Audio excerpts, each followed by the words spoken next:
दोस्तों, जातिगत जनगणना जिसकी डिमांड विपक्ष कई सालों से कर रही थी और इस जो जातिगत जनगणना की बात है, आज़ाद भारत में तो जातिगत जनगणना खुले तौर पर नहीं हो सका। जब भी जातिगत जनगणना की बात हुई, तो कभी एससी-एसटी की बात हुई और एससी-एसटी को कभी जाति जनगणना में शामिल किया गया, ओबीसी को छोड़ दिया गया, तो कभी सवर्णों को छोड़ दिया गया। तो कई सारे जो का खामियाँ हैं, वो आज़ाद भारत में जातिगत जनगणना को लेकर लटकती ही रही। वो चाहे 1980 में मंडल कमीशन 90 के दशक की बात हो, मंडल कमीशन में हो, मंडल कमीशन ने भी जो रिपोर्ट दी थी, वो 1931 की ही जनगणना की रिपोर्ट दी और 1931 में जो जनगणना जातीय जनगणना हुई थी, वो अंग्रेजों के समय कार्यकाल के दौरान तब आज़ाद भारत नहीं था, भारत गुलाम हुआ करता था। 1947 में जब हमारा देश आज़ाद हुआ, इसके बाद जनगणना हुई, लेकिन जातिगत जनगणना का ज़िक्र होता रहा, लेकिन सरकार जो भी सरकारें आई वो कन्नी काटती रही। 2011 में भी जातिगत जनगणना की बात हुई थी, लेकिन जनगणना हुई और इसमें से जो डेटा था वो उसे जारी नहीं किया गया। बोला इस डेटा में कई सारी खामियां हैं।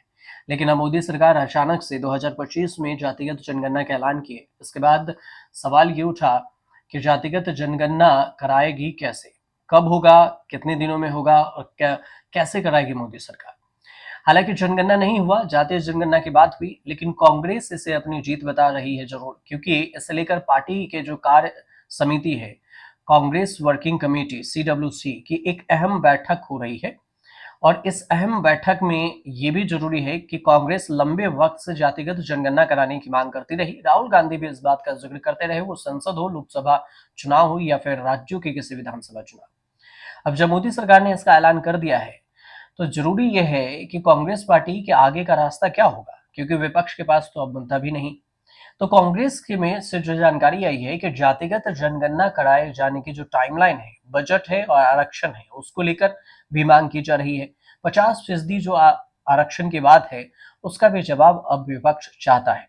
मतलब जो 50% के आंकड़े हैं उसे तोड़ देना चाहिए। 50% अभी संविधान के अनुसार 50% से ज्यादा आरक्षण की सीमा नहीं होनी चाहिए। हालांकि ईडब्ल्यूएस के आरक्षण जैसे ही लागू हुआ, तभी ये 50% का जो एक लक्ष्मण रेखा था वो भी टूट गया, सुप्रीम कोर्ट के कहने के बावजूद। लेकिन अब लोकसभा में विपक्ष के नेता है राहुल गांधी, और राहुल गांधी ने जातिगत जनगणना की मांग की है, तो फिर पिछले कुछ सालों में ये जोरदार ढंग से उठाया भी इन्होंने। केंद्र सरकार के फैसले के बाद राहुल गांधी का जो अगला मिशन है, वो है आरक्षण के 50% की सीमा को हटाना। प्राइवेट एजुकेशन जो इंस्टीट्यूट है, उसमें भी आरक्षण को लागू करना, प्राइवेट इंस्टीट्यूशन हो, जॉब हो, सब कुछ में। अब टाइमलाइन में यह है कि राहुल गांधी ने केंद्र के फैसले के बाद कहा है कि ऐसा क्या हुआ कि नरेंद्र मोदी जो कहते थे कि सिर्फ 4 जातियां हैं, उन्होंने जातिगत जनगणना की घोषणा कर दी। और हम इसका समर्थन करते हैं, लेकिन हम टाइमलाइन भी चाहते हैं कि कब होगी जातीय जनगणना और कैसे होगी। तेलंगाना जातिगत जनगणना एक मॉडल बन गया है, क्योंकि तेलंगाना में कांग्रेस की सरकार है, उसने जातिगत जनगणना करवाई।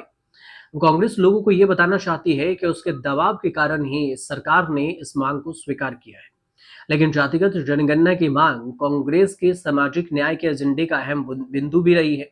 इसे भी झुटलाया नहीं जा सकता और इसके जरिए ही पार्टी देश में सबसे बड़ी आबादी वाले ओबीसी वर्ग तक पहुंचना चाहती है। मंडल आयोग के आंदोलन के बाद भी सालों में ओबीसी वर्ग कांग्रेस से छिटक गया और मोदी सरकार के दौर में वह बीजेपी के साथ जुड़ता दिखाई दिया। ये जो दौर था मंडल कमीशन का, ये 90 के दशक का दौर था और जो मोदी सरकार का दौर आया वो 2014 के बाद। लेकिन जो मोदी सरकार अब तक सीधे खुले तौर पर अगड़ा पिछड़ा जातियों पर बयानबाजी नहीं करती रही, ऐसा मानती रही कि हो सकता है कि वोट में कुछ कटौती हो जाए। बीजेपी को ऐसा माना गया कि अगड़ों की ये पार्टी है और इसी वजह से अगड़ा मतलब स्वर्ण स्वर्ण और जो भी ऊंचे जाति के हैं उनके। लेकिन धीरे धीरे इस बात से कन्नी काटते काटते बीजेपी अचानक से इस मुद्दे को उठा ले आई और फिर जिस मुद्दे को विपक्ष सालों से घेरती रही, उसी मुद्दे को मोदी सरकार ने ऐलान कर दिया कि हाँ, हम इस पे जातिगत जनगणना करवाने के लिए तैयार हैं। हालांकि इसमें बहुत सारे पेच फंस रहे हैं। जनगणना नहीं हुई, जातिगत जनगणना होगी, किस आधार पर किए जाएंगे, कितने सवाल पूछे जाएंगे, कौन कौन से सवाल होंगे, जब धर्म की बात में जाति की बात होगी फिर कैसे तय होगा, कई सारे सवाल है। और होने के बाद है कि महिला आरक्षण को भी लागू कैसे किया जाएगा।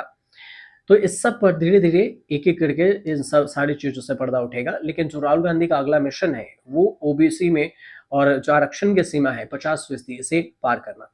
अब इसको लेकर कब तक पर्दा क्लियर होता है, ये भी आपको आने वाले वक़्त में बताएँगे। फिलहाल अगर आपको जानकारी सही लगे तो हमारे चैनल से ज़रूर जुड़िए, सब्सक्राइब कीजिए, शेयर कीजिए, कमेंट कीजिए।